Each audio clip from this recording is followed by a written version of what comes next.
The managerial staff and all of you are surely spending time with families over the holidays, so we're releasing 2 of our Hall of Fame casts. We're releasing casts about hiring. Last week, we talked about making sure that you're hiring with the idea that the default answer is no. This week, we're going to talk about the interview results capture meeting, the meeting you have at the end of your interviewing day where your interviewers make a recommendation to hire or not. One of the fundamental problems with interviewing is not understanding that the purpose of every interview is not only to say no, but also to make a decision. When you finish the interview, the decision should be made.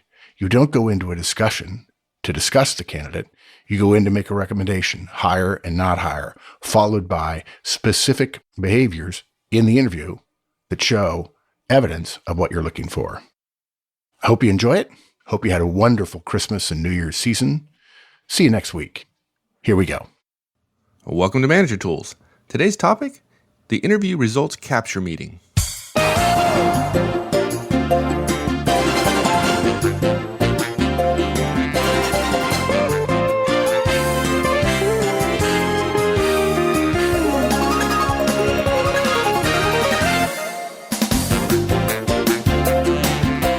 Hi everyone, this is Mike, and welcome back to Manager Tools. Today's cast explains how to capture interview results in a fast and simple meeting.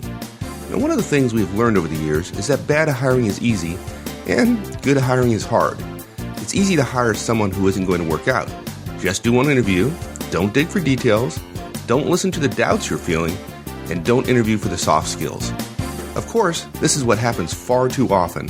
And then when there are cultural or discipline problems, everyone starts talking about the changing the culture or doing exit interviews. But the answer lies in smarter and harder hiring. In this cast, we share a simple way for a hiring manager to make a decision about a candidate. You'll probably hear a surprise or two, so listen in. And you'll also hear Horstman's Law of Bad Hiring. Here we go.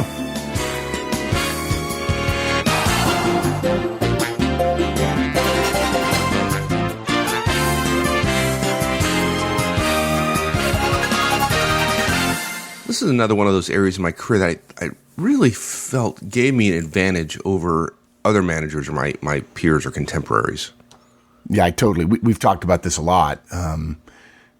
It was easy for me to see it when we first started working together. You focused on talent, you focused on getting the very best, and then asked them to do a lot, and it worked.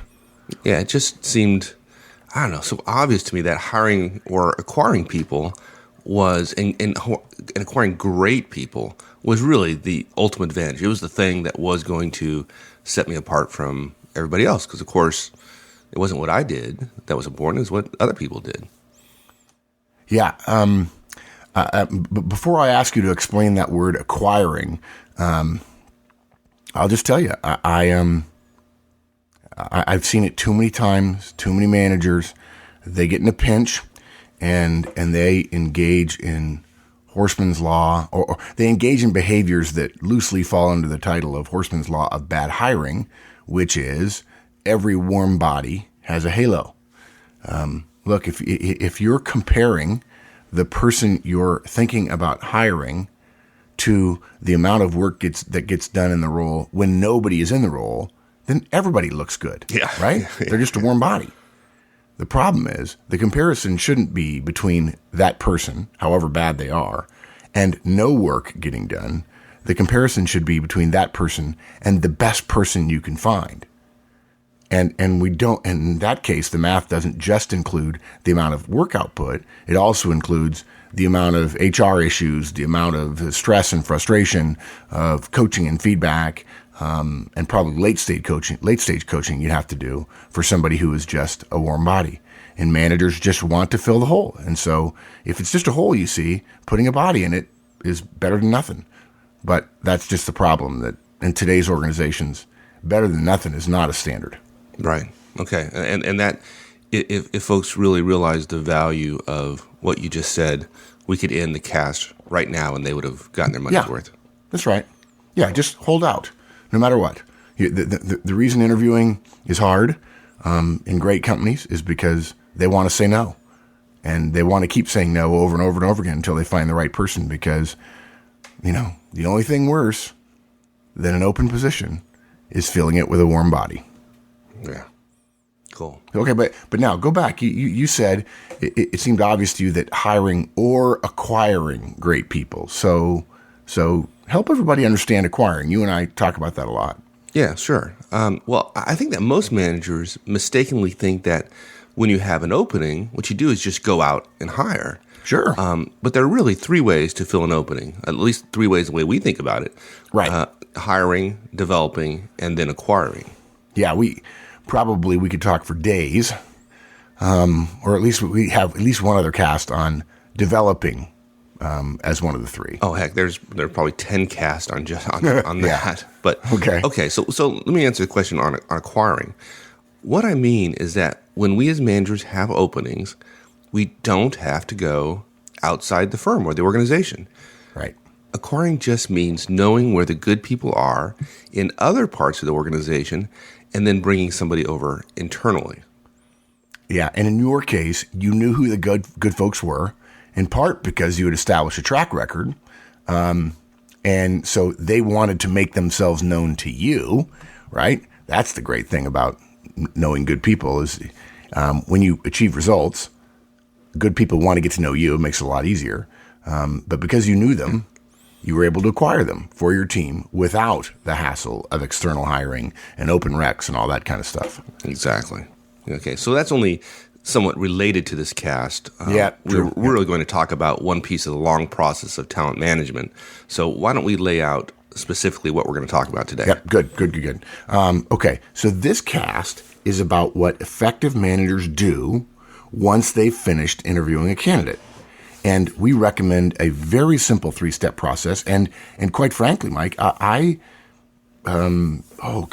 I started recruiting, I learned this when I was a recruiter, that companies didn't have a process to collate, to share, to finalize interviewing decisions. And often what would happen is the candidate, well, let me leave that. Let's lay out the cast first. I'm getting ahead of myself. But basically, 3-step process. First, you schedule a results capture meeting, and you actually do that before you do the interviews. Number 2, all interviewers, whoever interviewed the candidate, attend the meeting and report on it. And then 3, we recommend they use the what and why method of reporting. Let's start with the results capture meeting. What is it, and then why do we recommend it? Yeah, let's start with a little bit of history. Again, I noticed that companies didn't have a process.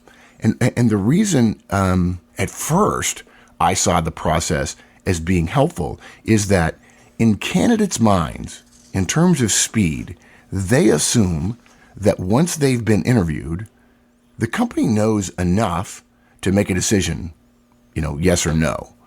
Most candidates forget that the company may be interviewing other people. But that doesn't matter. The fact that they forget it, most candidates, regardless of their rationale, most candidates believe that once you've interviewed me, you should be ready to make a decision. That may in fact be true if you're the only candidate. But in the candidate's mind, the moment the interview's done, the clock is ticking. In the company's mind, the clock is not ticking yet, right? The interview's done, but they know the interview is just one part of the process. They may have to go to HR, they have to get everybody's interviewing information together and so on. So I recommended to some of our clients the capture meeting simply to have a way very quickly after the last interview was done to get everybody together and to share their information on a person, on a candidate, so that we could know when the decision could be made. But what happens is people interview and they go to the 3 corners of the world and 4 corners of the world, and it's difficult to talk to them on the phone. And they're there in the office for that one day, and then they're back on the road. And too many managers think about it so linearly that all I have to do right now is get through this interview, and I'll worry about the next step later. That what ends up happening is you sometimes add 2 weeks to the end of the interviewing process. When you can't make a decision, you can't make an offer because you don't know what the other interviewers, the other managers thought about the candidate. And from the candidate's perspective, the clock starts ticking the moment they walk out of the interview. From the company's perspective, it doesn't start ticking until they've gotten all the feedback back from all the managers, particularly if it's an HR heavy process where, we can't go forward without everybody's input. where, of course, you and I both know the only input that truly matters in most cases is the hiring managers. Right. If you want to hire somebody, okay, just recognize the risk you take if everybody disagrees with you. So the first reason for doing this was to speed up the process from the time of the last interview to the time you made an offer, because if for no other reason than the first candidate was interviewed 2 weeks ago, and their clock has been ticking, and you are slowly losing them. They feel they didn't do well enough to justify a quick response. Okay, so that was the original rationale. But basically the meeting also exists to provide a great way to share information. The way it works is it happens after everyone has interviewed a candidate. Yes, you can absolutely do multiple people in an interview capture meeting, but if they're spread out over 2 or 3 or 4 weeks, you don't want to do that. You want to do them one at a time. It exists to allow everyone who interviewed the candidate to share their recommendations and opinions regarding that candidate. And as I mentioned, it definitely speeds things up. And then because of the way it's structured, it also increases quality. Which is folks, something that... Yeah, folks, think about that for a second. Usually don't think of opportunities to speed things up as also increasing the quality of the output. But in this case, it does. Yeah, particularly because the quality of the process is at least in part judged by the candidate. And candidates don't like companies who take a month. And frankly, they don't believe companies who say, oh, we just got some admin to do. For all they know, the manager just doesn't want to tell them no. And they know the manager secretly knows that if he doesn't say anything to a candidate for 8, 9, 10, 12 weeks, he or she's going to go away. And then the manager doesn't have to have a tough conversation with them. Right. That happens far too often. Okay, so let's lay out what the meeting is, and then we'll talk about speed and quality. Okay? Great. Let's go. All right. I believe that in terms of multiple managers interviewing candidates, which is, of course, what we recommend, it is almost as important as the interviews themselves in a lot of ways. Its purpose is really simple: to capture those interviewers' opinions of the candidates, or candidates, in as short a time as possible after the interviews are complete. When you ask other managers and associates to interview one of your candidates, you tell them, based on when the interviews are, when you're planning on having the capture meeting. Right. Okay. So after all the interviews are complete, everyone who interviewed the candidate, they all come together and share their opinions. Yep. So, okay. So how long, where, when, those kind of things. Yeah, that's good. I'm rambling a little bit here. As a general rule, the day of or the day after the last interview is when you want to schedule it. So often nowadays, a candidate comes in for a day-long series of interviews, right? You can probably be creative and figure out a way to get the interviews done by 4 o'clock or 4:30, and then just have the interview meeting at the end of the day before everybody goes home, and it's an hour long. And when you ask other managers and associates to interview one of your candidates, you tell them, based on when the interviews are, when you're going to have the capture meeting. So you say, look, we're interviewing next Tuesday. Here's the schedule. We're going to have a capture meeting Tuesday, 5:15. It'll take 1 hour. Yeah, it often only takes 30 minutes, right? Yeah, exactly. Yeah. Better to schedule it for an hour, and if they have extra time at the end, then just let people go early. So much better, right? Exactly. Okay. And you're right. Pretty straightforward agenda. You start. You take 5 minutes to remind everybody of what you're there for, what the agenda is. And then you give each manager, each associate, whoever interviewed, 5 minutes to give their report. Some won't take the full 5 minutes.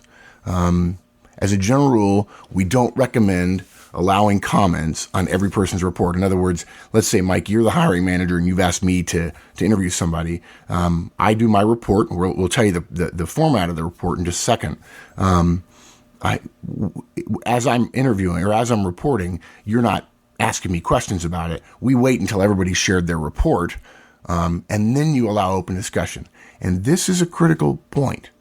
The reason you do that is if all 5 people say don't hire, you don't need to have any discussion. Right.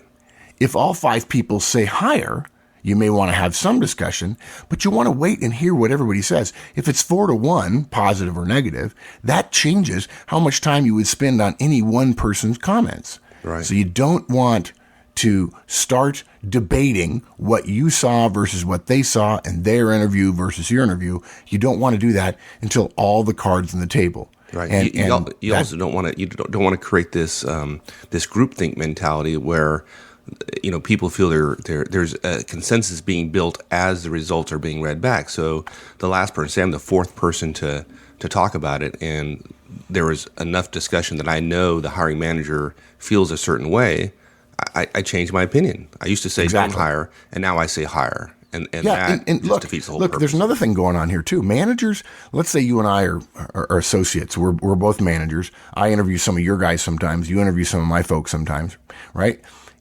I am going to be deferential to what you want, okay?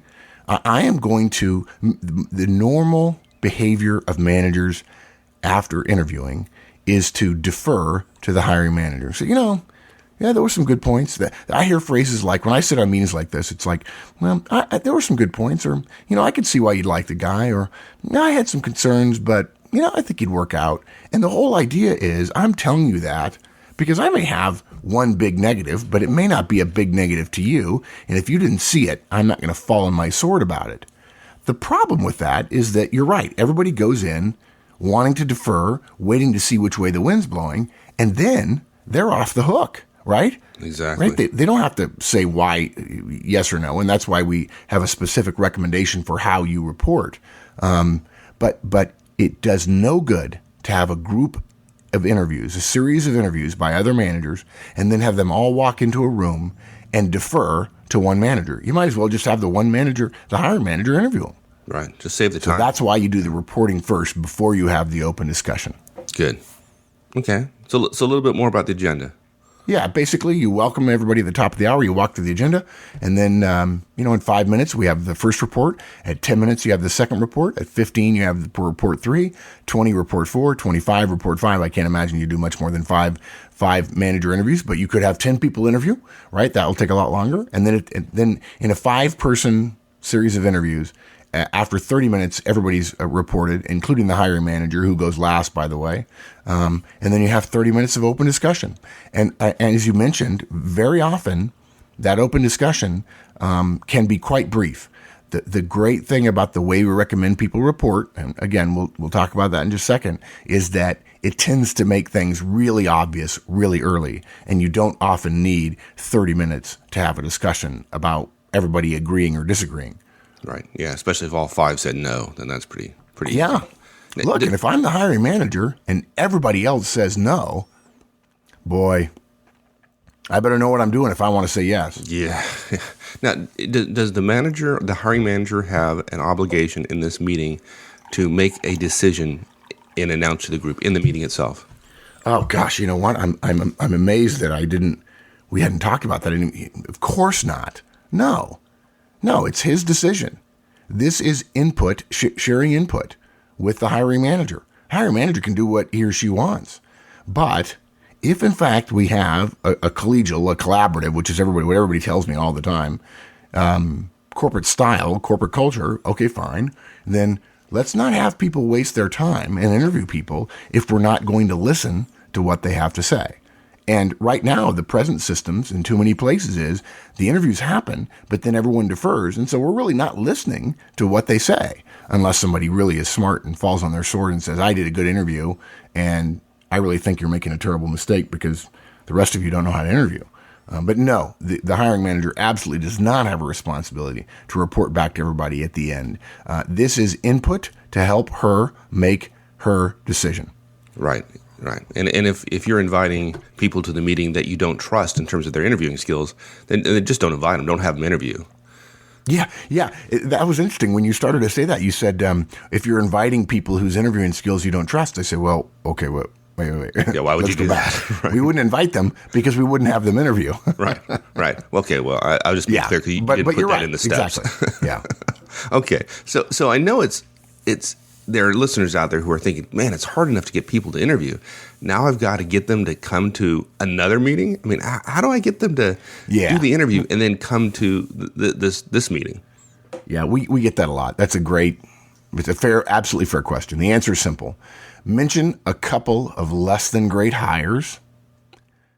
Tell them how the person that they're going to be interviewing will be supporting what they do in their areas in whatever way you guys are related, the two managers are related.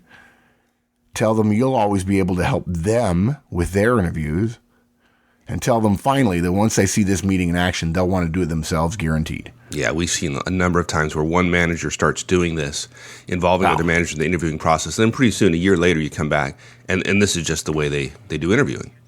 Right. Yeah. Okay. Yeah. This is very viral. Once 4 or 5 managers have been in this, they're like, okay, I'm doing this. This is a no-brainer. I get great data in a very fast period of time. And again, it's both quality, better input about making the decision, but it's also speed, because most managers don't think about what happens in the aftermath of the interviews until the interviews are over. And for all those other managers who are hiring or who are interviewing for you, the moment they finish their interview, that person is out of short-term and long-term memory completely, right? Completely out. They did the interview, it's a favor for you, and now they're right back to what they normally get paid to do. If you tell them, look, I'm going to ask you to do 2 things. I'm going to ask you to do an interview. I'm going to ask you to come to a capture meeting. And that way you keep things at least on the back burner and not off the stove completely, so that they come and they're ready to provide input. Yeah, I think the other result of going through the process you just described is that folks are going to hear that you're willing to do their interviews for them. Oh, yeah. People hear what they want to hear. Yeah. So if you're willing to take some interviews for them, okay, I guess I'll come to this meeting. That'd be great. Yeah. Whatever works, right? Yeah, I mean, exactly. Right.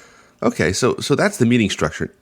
We also recommend that all interviewers attend and report. Well, that's kind of obvious, but yeah, it's pretty simple. Everyone who comes to the meeting, everyone who interviews comes to the meeting. Yeah. What if they can't attend? I mean, you schedule the meeting and you had 5 people interview and somebody can't make it. What do you do then? Yeah, look, we encourage everybody to attend, but look, when someone can't, our guidance is the same for non-attendees really as it is for attendees, only that they report by the time of the meeting in an email to the hiring manager, and they just follow that what and why guidance that we're going to cover in a bit. Okay, hey, good transition. So let's talk about what and why method of reporting. Yeah, pretty simple again. Although I must say, this is not the way 95% of the managers that I know do it. Okay. We try to keep the steps in these processes as simple as we can. And too many managers don't let other managers know what the criteria are. But the process for effective managers includes a step like this. And the criteria are very simple. And look, we've got other podcasts about how to interview, all kinds of details about that. But this is the most effective way that we have seen to capture data from those interviews. Okay. And we call it the what and why. Yeah. Look, when other managers or interviewers report, whether they're doing it in person or as you commented, people are going to perhaps miss, they can do it by email. The reporting that they do has 2 parts.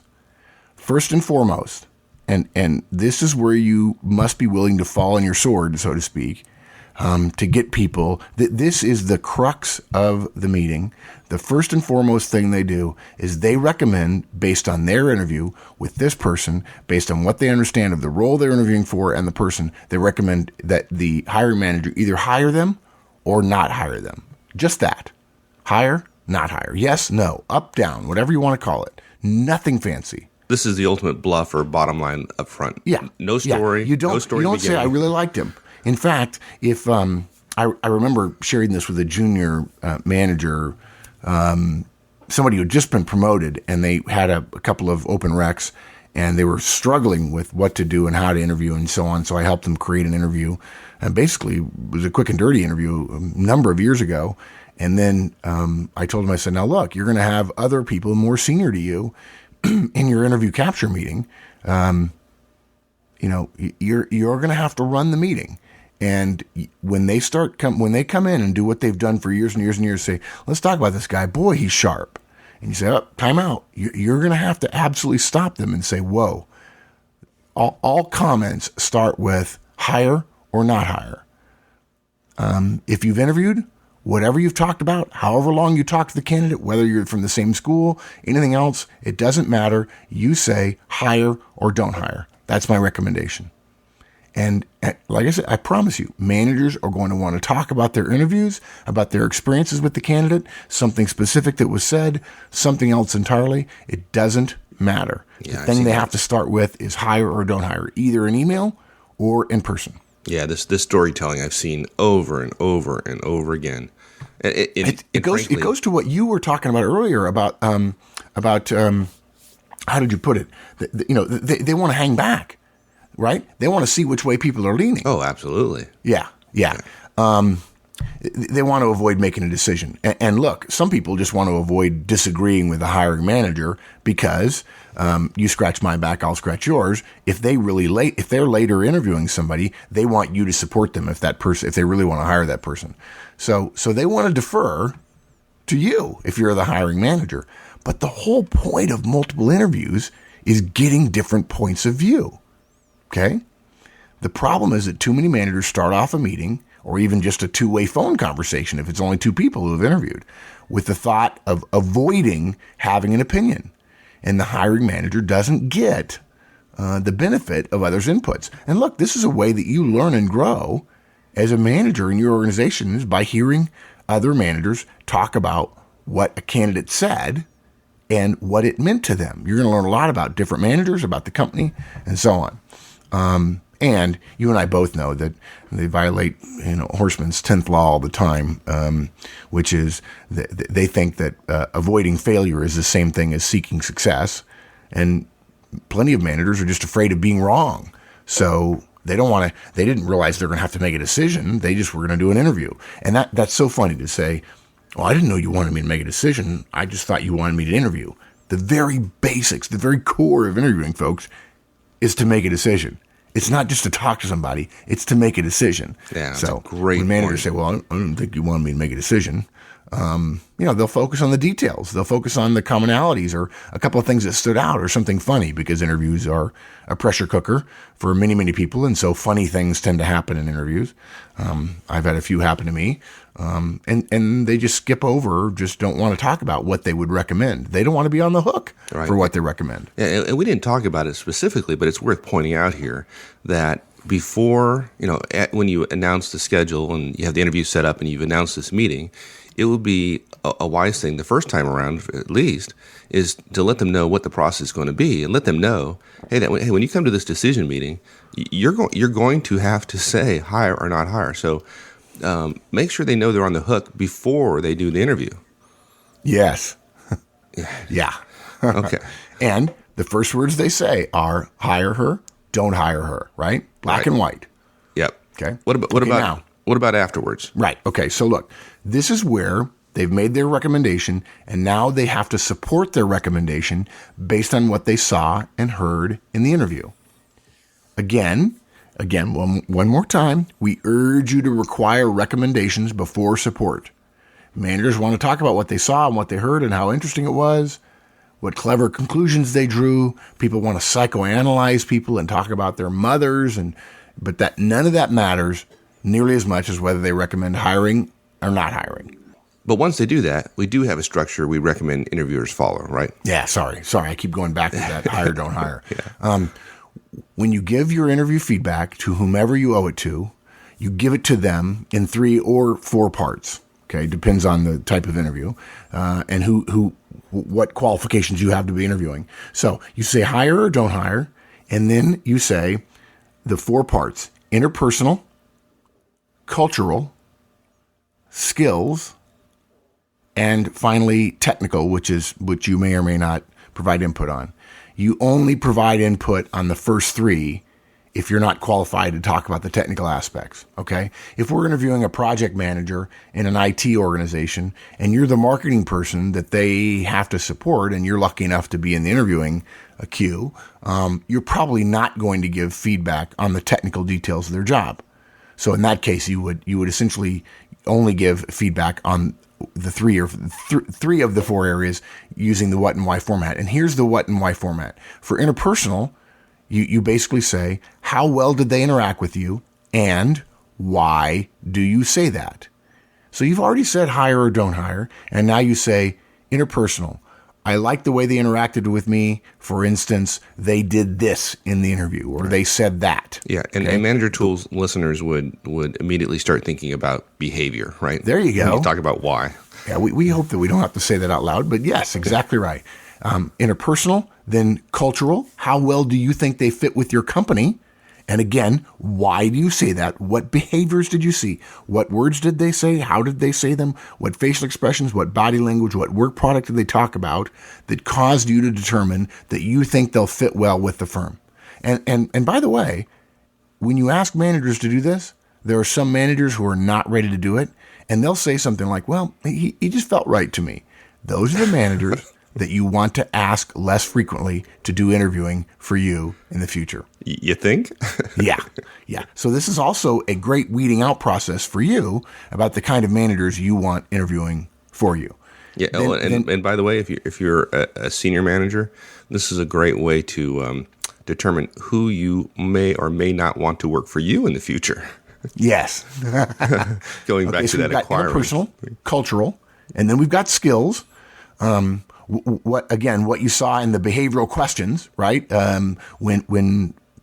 Hopefully we're using behavioral questions, behavioral interviewing style, and there will be behavioral questions about the skills that they need in the actual for the actual job, including communication of the answers and so on. And again, why do you say that? Back it up with details from the interview. And then lastly, the fourth area, technical. Again, you only talk about it if you can add value. But if I'm an engineer as a manager and I'm interviewing another engineer, I'm going to evaluate their technical skills. And again, I'm going to tell you why I came up with the evaluation of good or excellent or whatever, however I choose to describe it. Now, what's critical here is most interviewers focus on the technical and then allow themselves in general to get a sort of gut feel about interpersonal. And that's why so often hiring managers who get feedback from other managers feel that the information is fairly vague. But if you go through, and in fact, let's say the hiring manager likes somebody, and then everybody else kind of has a vague sense of unease, but they can't really say what it is that causes them the unease. If you go to this structure and everybody mentions a related issue, everybody touches on a particular interpersonal quirk that this person has or something they do that is absolutely not a fit for the culture, you will feel like you're getting beat over the head with, please don't hire this person. Whereas before, managers would just tell you, without this structure, they would just say something like, well, he's really, I just didn't feel it, but I could see him here. I'm just not sure how great a fit he would be. But the details are what causes you to raise your eyebrows and go, wow, everybody saw the same thing. Yeah, and this is why it is so important when covering the why you said that part of the what and why, that people focus on specific answers or behavior from the interview that shows competence in that particular area, right? I mean, this helps managers look for the very things in interviews. Yeah, the first time they do it, here's what we found. The first time they do it, if I'm asking you, Mike, to be one of my managers, and I tell you I'm going to ask you for this, I'm going to actually look, folks. If you're a premium member, just cut and paste this right out of the show notes, right? I'm going to send you an email, Mike, that says here are the things I'm looking for. I'm going to ask you to share with me not only hire, not hire, but then also some details here. The first time you do it, you're going to come to the meeting and you're going to have a couple of them. But once you see the meeting in action and you see how easily it does what we call spread the field, and I'll talk about that in just a second. You see how easily it does it. You'll never again go back to just sort of a vague discussion, and you'll get better at seeing those behaviors that relate to interpersonal, cultural, skill, and technical issues in the interview. Yeah. Okay. So, before we go on though, give me an example. How does it sound when one of the interviewers report? Good. Let me just, if I can, before I do that, let me just talk about spreading the field. Okay. We have a theory. Well, it's not a theory. It's a way of looking at the process of interviewing and so many other evaluative processes that managers use day to day, week to week, month to month. But we think of any group of people that come in to interview as a sample of a larger population who might be qualified for this job or might be considered for this job. Anytime you have a sample of a population, if you take a large enough sample, you end up with a bell curve, right? Where there are some people grouped around the middle in terms of skills, and there are some people on either end, but obviously less. And you end up with a standard bell curve. The idea behind an effective interviewing process, and again, this is just one step in it, is every single step should be taking the ends, if you think of it as a string in a bell curve floating in the air in front of you, it's taking each end of the string in your right and left finger and pulling on it and spreading the field. So that if Mike and Mark interviewed somebody who's roughly in the middle, if we don't spread the field, it's really hard for us to say A is better than B. When we spread the field by tough interviewing, by multiple interviews, by multiple managers giving the same interview over and over again, and then by using this process to capture results after an interview, the field gets so spread, it's easy to tell A from B. It becomes obvious who's best and who's worse. And this is another one of those steps. And that's a fundamental driver of everything managers should be, or what we recommend managers do when they go through an evaluative process, is try to spread the field. And this tool does that. Okay. Sorry. A little bit of a soapbox there. That wasn't soapbox. No, that's not soapbox. That's important. Helpful background. Yeah. Okay. It is a great question. And here's an example of how it will sound when one of the interviewers report. So I recommend we don't hire Andrew. Interpersonally, he kept interrupting me even after I asked him to let me finish my questions. Culturally, I have concerns as well. He said twice that he felt like collaboration was overrated. And to some degree, I can understand why. He's brilliant, right? And so often he's the one that comes up with the solution, and that doesn't feel collaborative to him. And he believes in leaders deciding and everybody else just going along.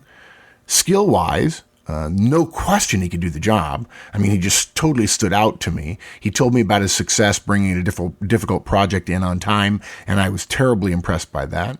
And technically, I think he's also very fine, in fact, well above average there. He could technically handle the job. He answered my questions about gallium and aluminum substrata very, very well. But the interpersonal and cultural areas are big concerns. I say no. Yeah, and that didn't take 5 minutes, right?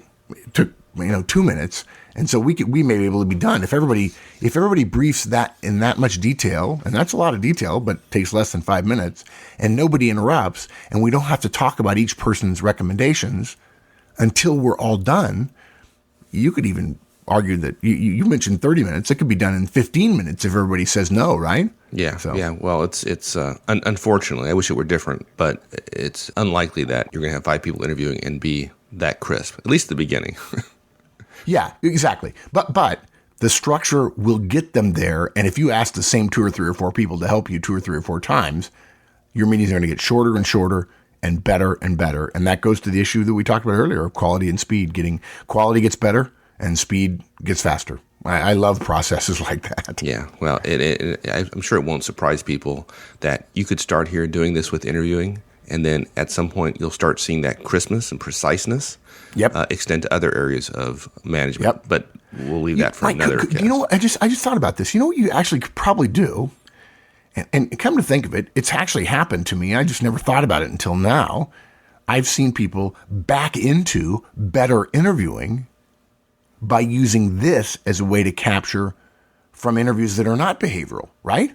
Sure. Because if suddenly you have to start reporting using techniques like this that are crisp or could be crisp, you're going to want to improve the way you interview so that you can have data to justify your hire or not hire recommendation. Absolutely. Great point. Great point. Yeah. I love that. A little extra pressure. It'd be great. Certainly, it's great to start with, okay, let's start at the beginning of the process, which, by the way, is not interviewing, but most people think of it that way.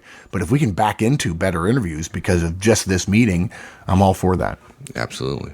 And then at the end of all this, it leaves us with the decision of the hiring manager. Yeah. And I have 2 things to say about that. Command is a lonely thing. It is your decision. And you hypothetically could overrule somebody who recommended you not hire them.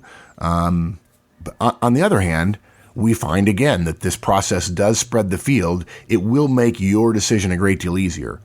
On the other hand, the decision of the hiring manager is a whole separate cast, right? This one just tells you how to get all the information you need the right way and pretty quickly. But the actual decision, we have other detailed recommendations on that. That'll come another day. Absolutely. Okay, so let me do a quick overview. Okay. Number one, to schedule a results capture meeting, and you schedule that prior to the interviews actually having been conducted. Yep. So people know when it's going to be, the day of or the day after. You don't want to do it much later than that. Number two, all interviewers attend and report. Right. You hope to get everybody there. If somebody cannot attend, then you expect them to go through the same process, the what and why method reporting on email prior to the meeting actually happening. And let me just interrupt, as you know I like to do. If they send you an email that doesn't follow it, send it back. Yeah. And say, hey, look, here's the template. I'd really like to hear from you in this way, because that's the way I'm going to ask everybody to be reporting in the meeting itself. Absolutely. And then number three, use the what and why method reporting, which is simply is giving a yes or no hire or no hire decision at the beginning, and then describing the four areas: interpersonal, cultural, skills, and technical, what it is you recommend, and why you say that, focused on behavioral interviewing. Yep. And there you go. Simple. Yet again, speed and quality both improve. We like things like that. Awesome. Thanks, my friend. My pleasure. We'll see you later. Well, that's it, everyone. Thanks for joining us today, and we hope you got something valuable out of the show. If you have any questions or would like to contribute to the topic, please join us on the discussion forums at www.managertools.com/forums. Hope to see you there. Until next week, then, we'll see you. So long.